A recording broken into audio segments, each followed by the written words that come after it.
In June 2000, the Austins enjoyed what was to be their last family holiday.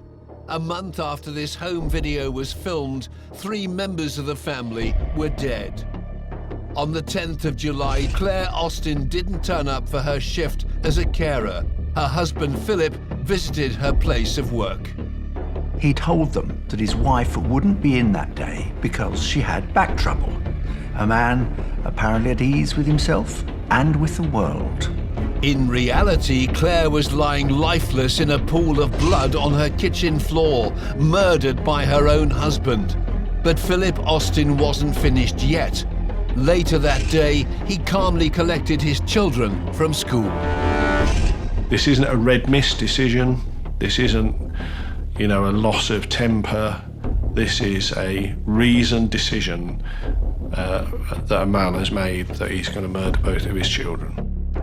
After taking them out for a fish and chip supper, he strangled them. He killed his entire family. He killed the family that he had created, and he did so in such a cool and such a calm way.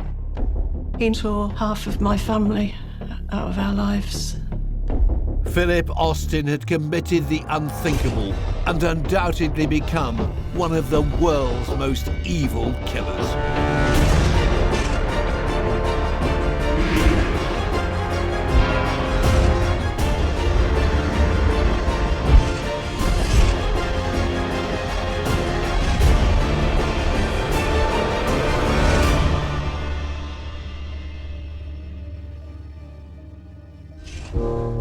In the summer of 2000, the Austin family had disappeared, and there was no answer on the home phone.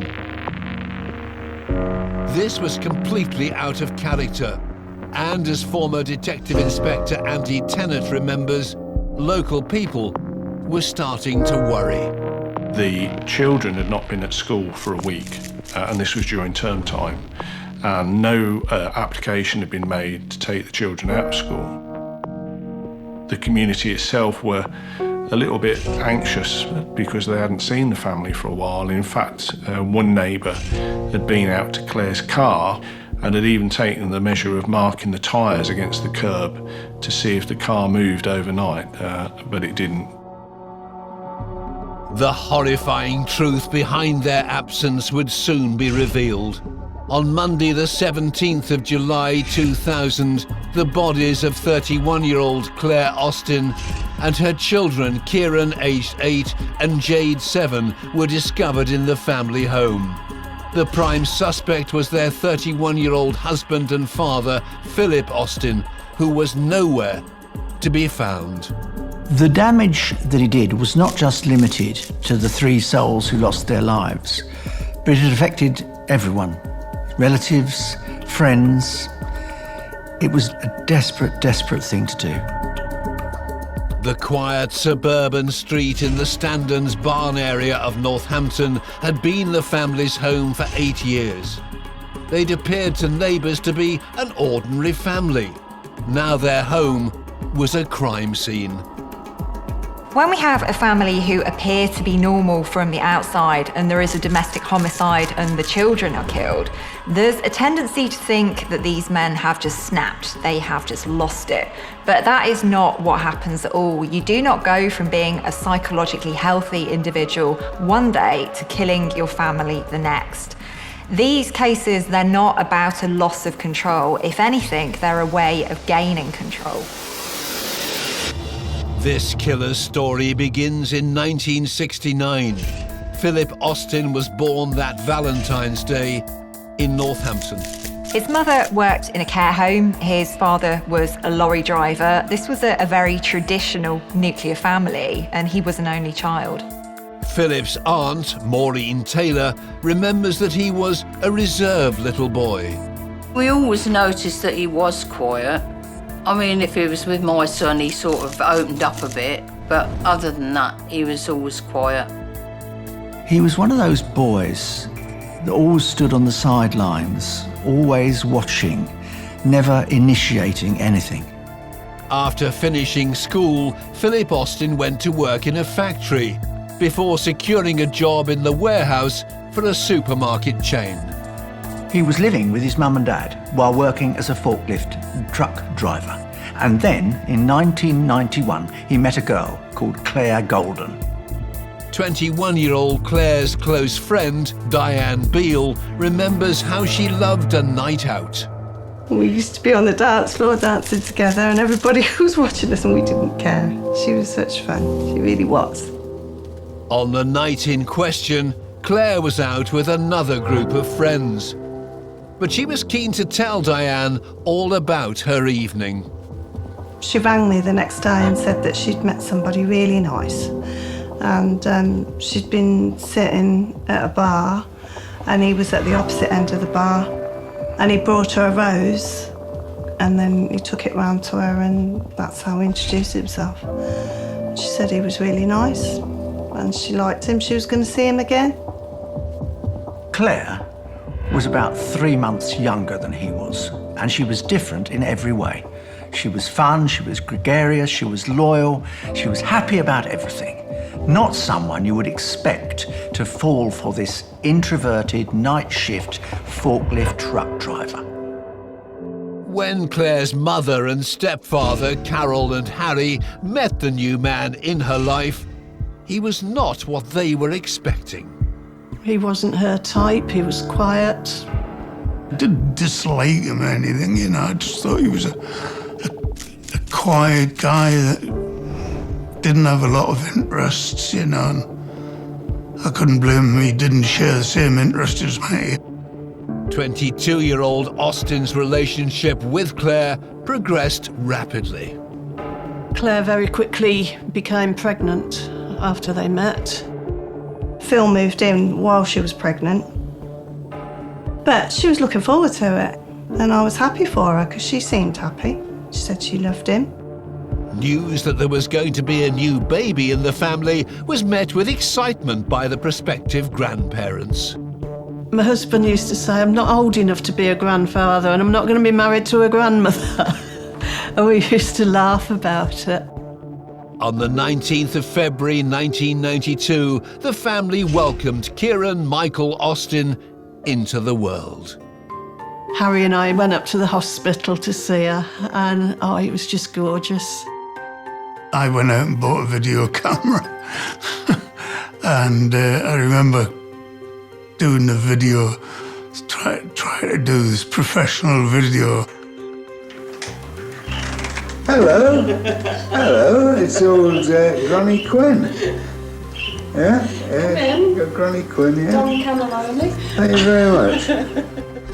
23-year-old Phillip Austin seemed to rise to the responsibility of fatherhood. He was very, very hands-on. He used to feed him, change his nappy. He was really hands-on. Whilst the couple began to settle into their roles as parents, it became evident that Austin's mother, Linda, had very fixed ideas about how her new grandson should be brought up. Linda was going to be the one that was going to be in charge, and that was it. You know, and I can understand why Claire got a bit upset about it, shall I say. She thought, well, you know, why should she tell me what I can and can't do with my baby, sort of thing. Relationships between Phillip Austin and his parents soon soured. Even at little Kieran's christening, his mother couldn't hide her disdain. She had a real long face, and not long after that, she stopped seeing them and didn't speak to them. They had an argument. She tore up every photo she had of Kieran, and that was it. There were 1 or 2 attempts at reconciliation, but Austin had made his mind up. He didn't want anything more to do with his parents.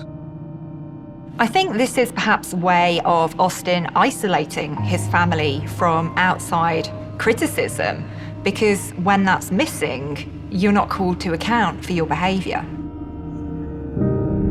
When Kieran was just a few months old, Claire fell pregnant again. Jade Carol Austin was born on the 22nd of April 1993, just 14 months after her brother. When Jade was born, oh my goodness, I mean, she was just everything. She was so pretty and she was like a little doll. Of course, Harry was ready with his video camera as Kieran met his baby sister for the first time. There she is. Hiya.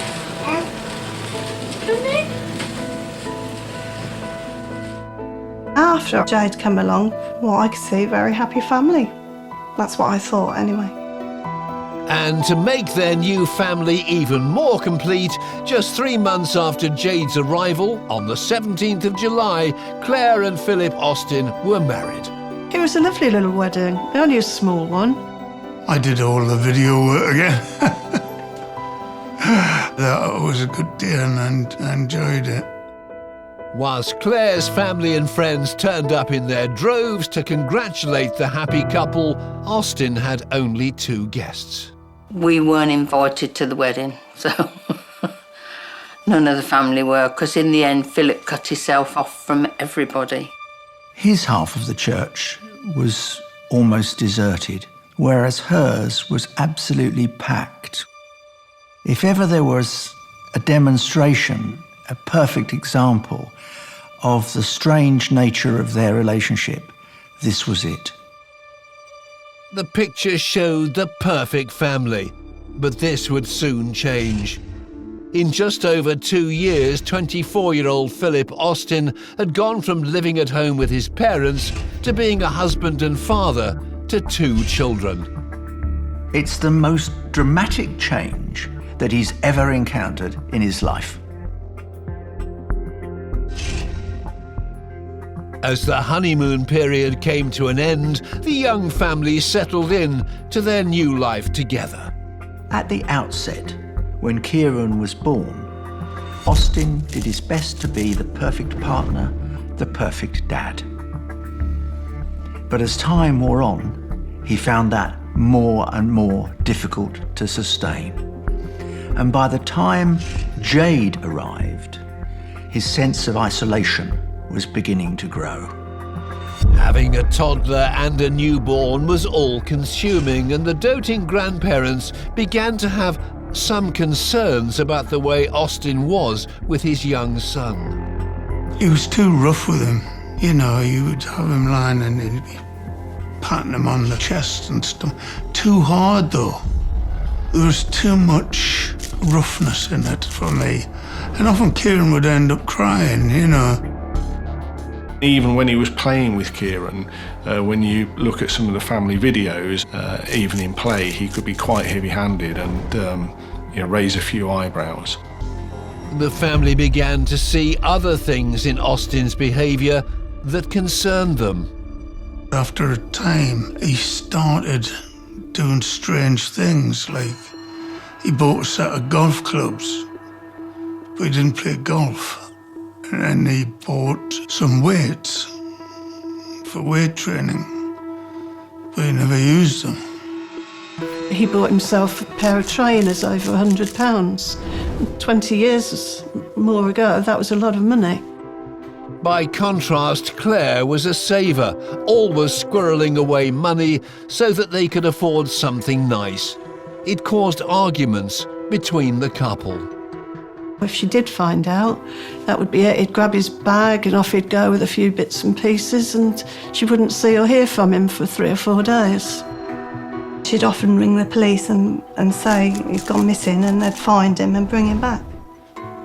That's how he got the nickname Gulliver, because he used to go off on his travels. So she'd ring me and say, "Oh, Gulliver's gone off again." He'd come back knowing that she would have him back, because she didn't want her children to grow up in a single-parent family home. As the years went on, Claire learned to deal with Austin's occasional absences. Kieran and Jade grew to be great friends as well as siblings. Kieran was her protector. I mean, they'd fight over different things, like all brothers and sisters do, but no, he loved her. He really did. Kieran, he was a grandkid, but questions. Oh, dear me. He'd ask you a question, and you'd try and answer it, and you were giving him an answer, But halfway through the answer, he had another one. And that's just the way he was. He was vast curiosity about everything. Jade, she was very quiet, quite shy. She had a most amazing smile that lit up her face, and she used to blush and go red a lot when you spoke to her, and she had a little giggle. When the children started going to school, Claire found she had time to focus on other things. Claire got a job. She was able to buy her own car. She had her own income, so she wasn't reliant on Philip all the time for money. She had her own social life. All of those sorts of things. I think in some respects that started to threaten Austin. Family was the one area of his life that he could dominate, and that's where his efforts were focused. So the family became like a pressure cooker. It absorbed a lot of stress and a lot of strain. And when you have an individual like Austin, that family can be placed in quite a risky situation. Austin wanted to be the controlling force in that family, and I don't mean that in a particularly aggressive or nasty way, but he wanted to be the alpha male in that family. And I think he preferred it when Claire was dependent upon him. The veneer of the perfect family unit was beginning to wear thin. Fatherhood was not his natural position. He wasn't paternal. He tried it out, so to speak, but knew it didn't suit him. And he found it very, very difficult to sustain. Very often in these situations, it's the children that reveal things. They let things slip, and that kind of sparks suspicion in other family members who go, hang on a minute, things aren't quite right here. The children began to open up to their grandparents about some worrying incidents with their father. At one time, with both of them, we found out that he'd been doing something horrible where he'd put his hands around the throat. And Jade had told me, and she said, we don't like it when Daddy does that, do we, Kieran? I was horrified, because that's something you just don't do you? You're just not even in fun. And the way the children described it, it was not a joke when he did it. This is a really significant warning sign for me because this behaviour is very common in domestic abuse situations. It's a way of a perpetrator showing a victim, I could kill you if I wanted to. When Claire found out what had been happening, she was extremely upset, especially as she'd witnessed something herself which had given her cause for concern. She said that one day he hit Kieran really hard enough to make him fall in front of Claire. And Claire said to him, if you ever do that again, we're finished. Don't ever touch him like that again because we won't be together anymore. I met her in Northampton and I took her to a solicitor.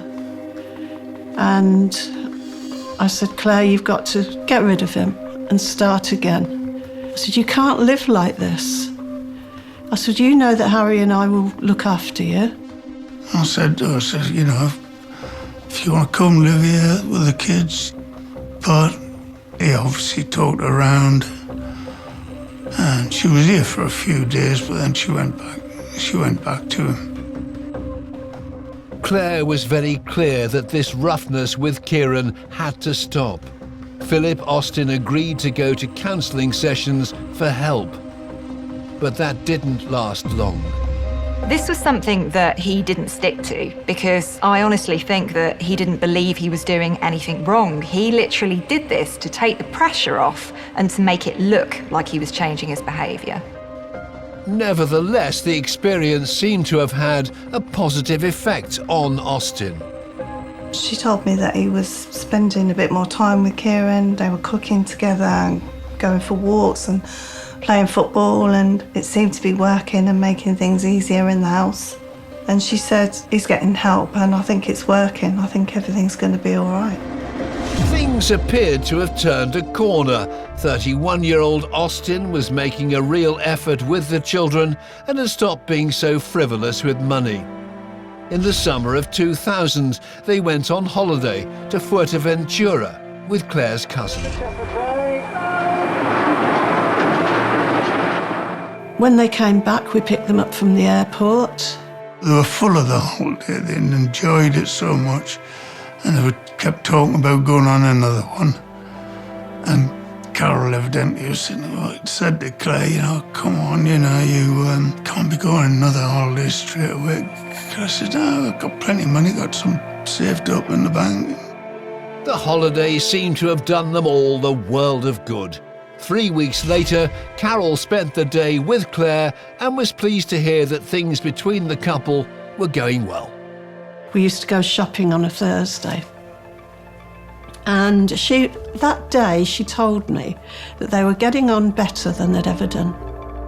But despite Claire's optimism, the tide was about to turn. On Sunday the 9th of July 2000, they were looking forward to a family treat. The whole family was supposed to have been going to the cinema. And again, Austin was helping Kieran, I think it was, with some homework. He'd got frustrated with Kieran. He'd ended up shouting at Kieran and getting angry. He'd had a right go at Kieran. And I think he went over the top, so probably Claire had a bit of a go at him about that. And then he went in the bathroom and stayed there for most of the day. They missed the film. On the Sunday evening, I phoned up to see if they'd enjoyed it. And he answered the phone, something he never ever did. And he said Claire was upstairs, so he's very quiet. And the way he spoke, I thought there's been an argument. So I just said, I'll tell Claire I'll phone her tomorrow. The rest of the week, I kept phoning, and all I got was the answer phone. We thought, oh, well, you know, they're maybe trying to patch things up. I remember ringing up on the Wednesday, and I left a message saying, come on, Claire, you know, what you playing at? You know, what's up? Have we upset you? Why aren't you ringing us? I didn't start to worry until towards the end of the week, and her cousin, who they'd been on the holiday with, called in. And I said, have you heard from Claire? And she said, why? I said, well, I've been ringing and I can't get an answer. So she said, well, don't tell her that I've told you, but apparently he's playing up again. But she doesn't want you to know because she doesn't want you to worry. Which is why we didn't do any more. By Monday the 17th of July 2000, Kieran and Jade had missed a whole week of school. Concerned by the children's absence, staff tried to contact the Austin family, but their calls went unanswered. The phone rang and it was the school secretary. I don't know whether it's mother's intuition, but alarm bells rang, and I just knew it was going to be something bad. I suppose I kept trying to say, they've gone away. I bet they've booked this holiday and gone away, and just not said anything to anyone. And my heart was down here, and I didn't know why. Carol and Harry went straight round to the family's home. When they arrived, there was no sign of anybody. Carol started talking to a neighbour, whilst Harry let himself inside using the spare key. For a brief second, his spirits lifted. And there was all letters and stuff behind the door, so I had to push hard to get it open. And I thought, yeah, because they've gone away, you know. Anyway, I got in the house, then this most awful smell hit me. I went down the passageway towards the kitchen, and I went into the kitchen, and I just saw Claire lying there, blood everywhere, and she had marks on her wrists. It looked like she'd maybe cut her wrists. Because murder was not in my mind. So I ran to the front door just as Carol was coming in. I said, Carol, don't come in. Claire's done something to herself. His face was just dreadful.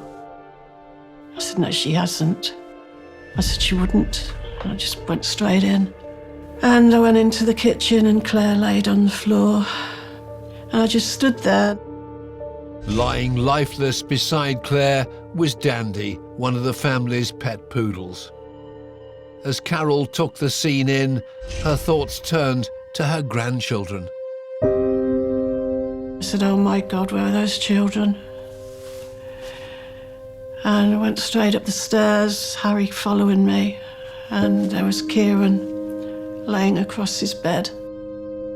Carol stayed with Kieran, and I remember shouting, not Jade, please, not Jade. And I ran into Jade's room and she was lying on the floor. And I remember thinking, you bastard, how could you leave your daughter lying on the floor like this? Children had been strangled. You read books, you see things on television, what the police need. They need somewhere that is at least disturbed. So we didn't touch the body. I mean, I wanted to pick up my granddaughter and put her on the bed. I wanted to do that more than anything, but I knew that wasn't the right thing to do. Carol and Harry's world had been shattered. They felt certain that the only person who could possibly be responsible was Austin. I knew. He wasn't there. Where was he?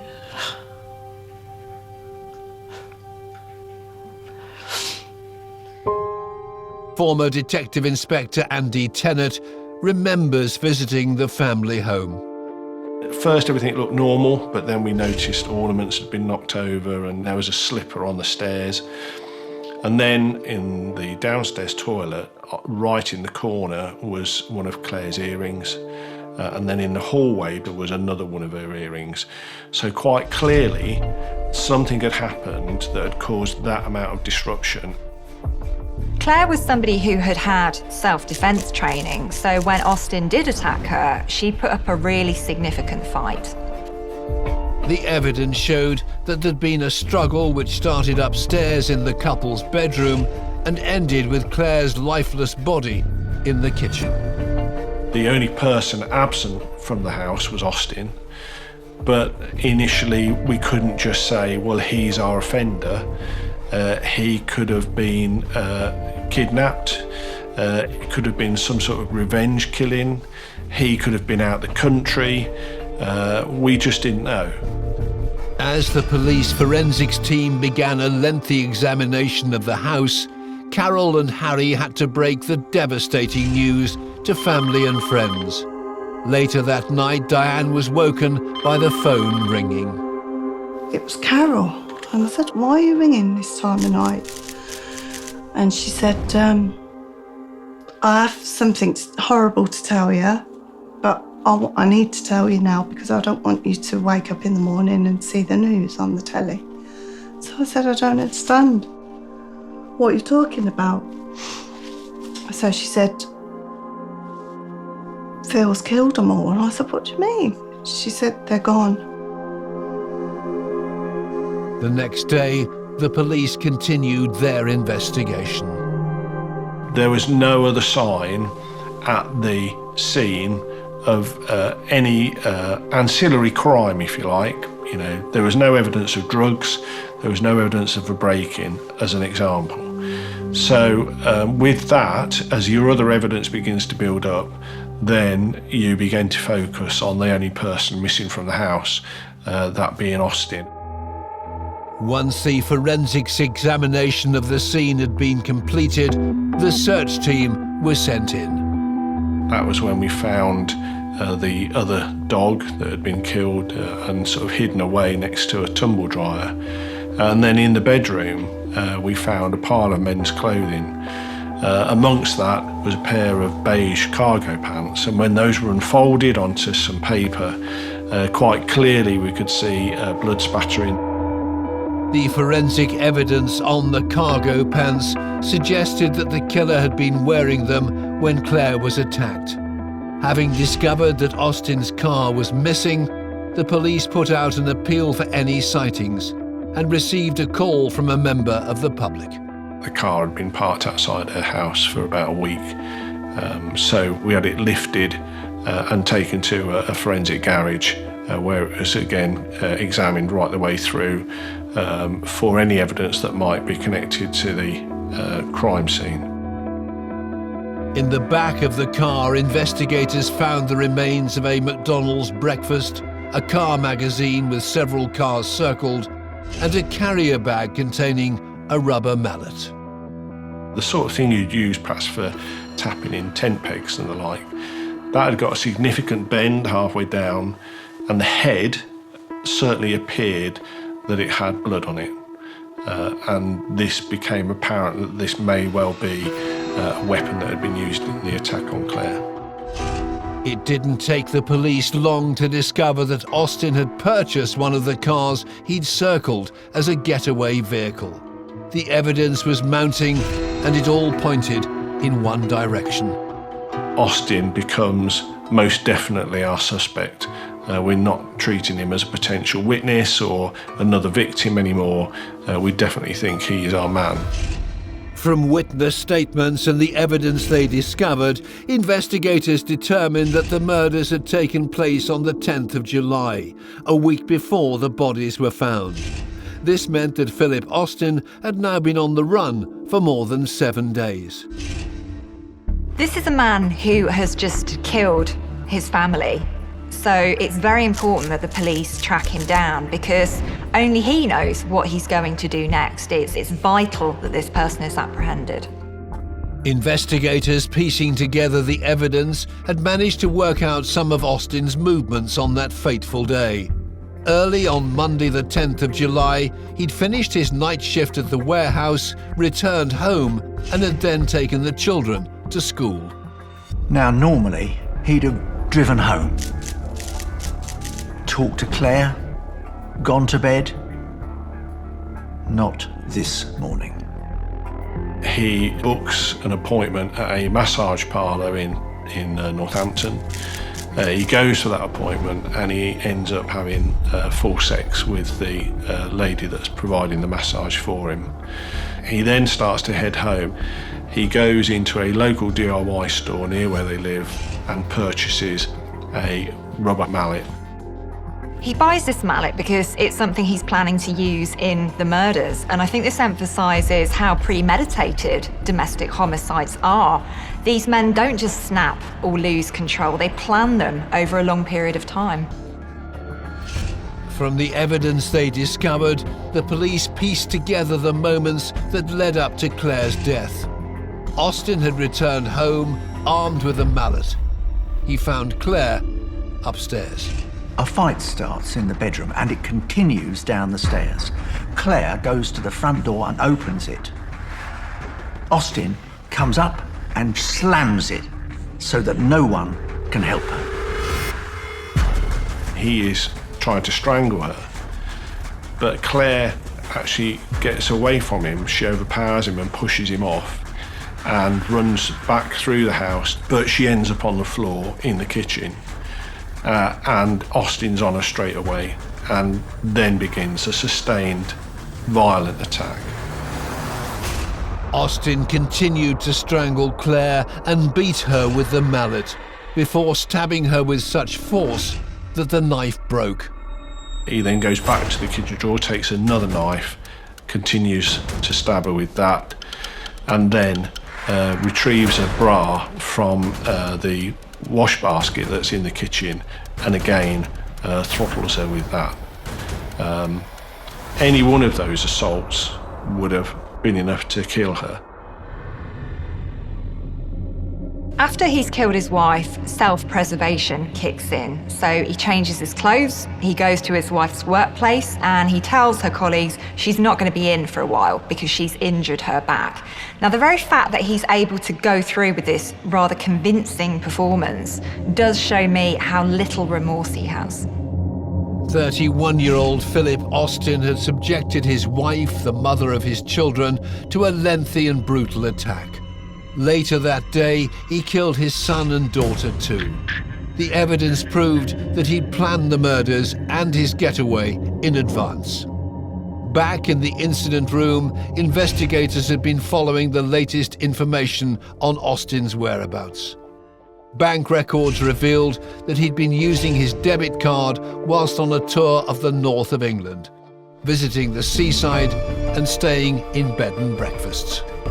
Once you come to the realisation of what you've done, most people probably just give themselves up or kill themselves. But they wouldn't go off on a holiday, which is what he did.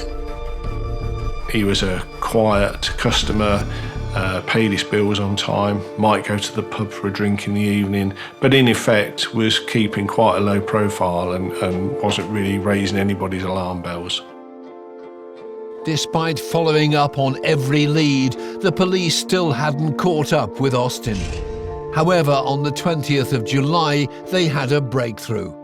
A member of the public in the Lake District spotted a man in a car acting suspiciously and called the police. An officer responded and found that the man had cut his wrists. And in the conversation very early on, when the officer says to him, well, come on, who are you? Austin says, well, you'll know me, I'm the man who's killed his wife and family. It quickly became apparent that his self-inflicted injuries were not serious. I think what he's trying to do here is place himself in the role of the victim. Look at me, poor me.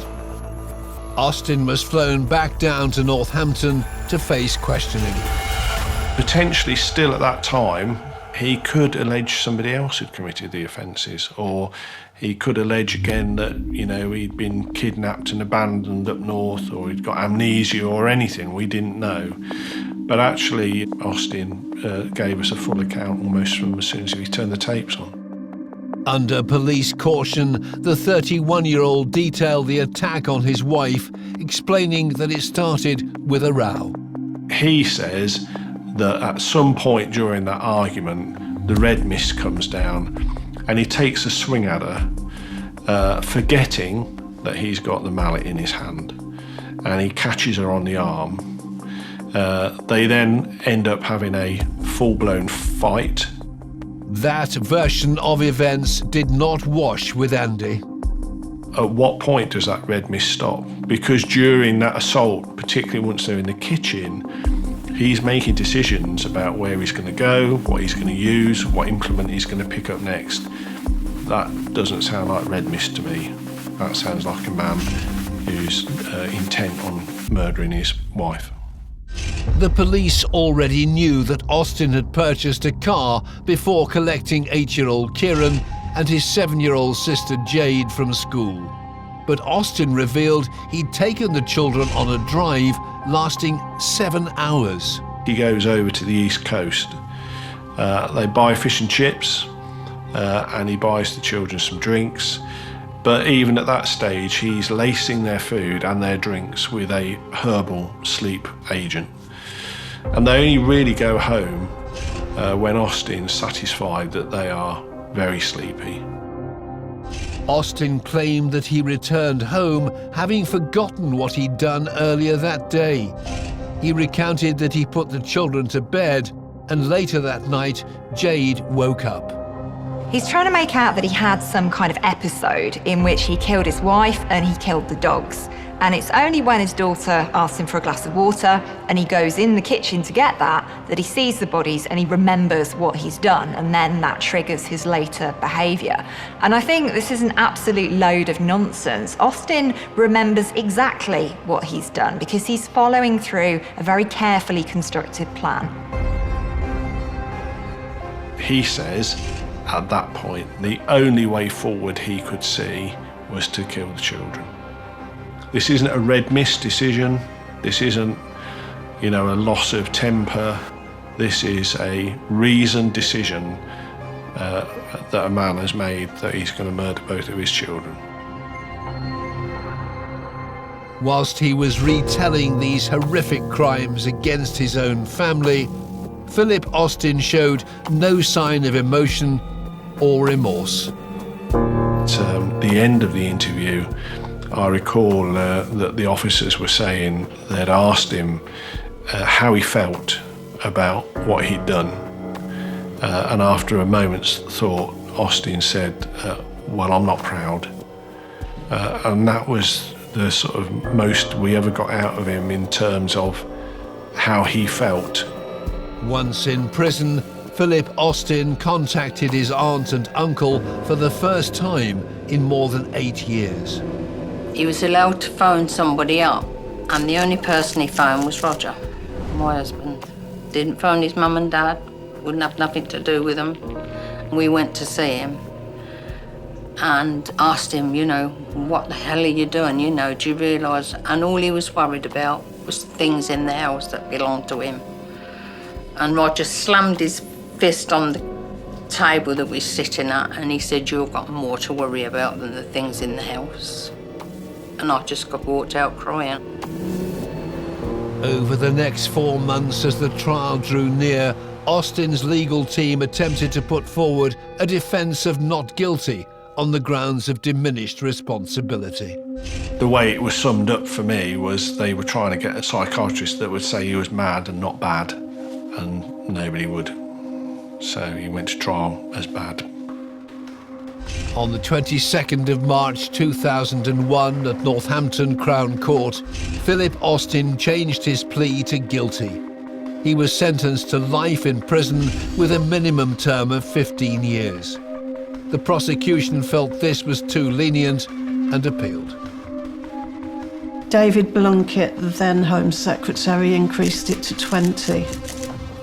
But that equates, if you just count 3 lives, to just over 6 years per life. Less than that if you count the 2 dogs. That's not justice. If he would have jumped out of the bushes and killed women who were jogging in the park, we would never see this individual out in public again. I think the fact that he killed his family has significantly reduced the length of the sentence that he received. Now, for me, for the same behaviour to be given a different level of severity depending on who the victims are is absolutely ludicrous. Austin was behind bars, but the impact of his actions had a devastating effect on Claire, Kieran and Jade's family and friends. Facing the reality of it and the reality of what your future's going to be like or not like. Because you thought your future was going to be this wonderful future with kids involved and all down the years, and the children they would have, and suddenly it's gone, snuffed out like putting a candle out. In the years since the murders, Carol and Harry have had help from a counsellor. She was absolutely wonderful.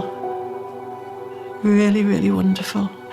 Taught us how to cope with things, how to deal with it. Like if you start to have really bad thoughts, replace them with a happy one.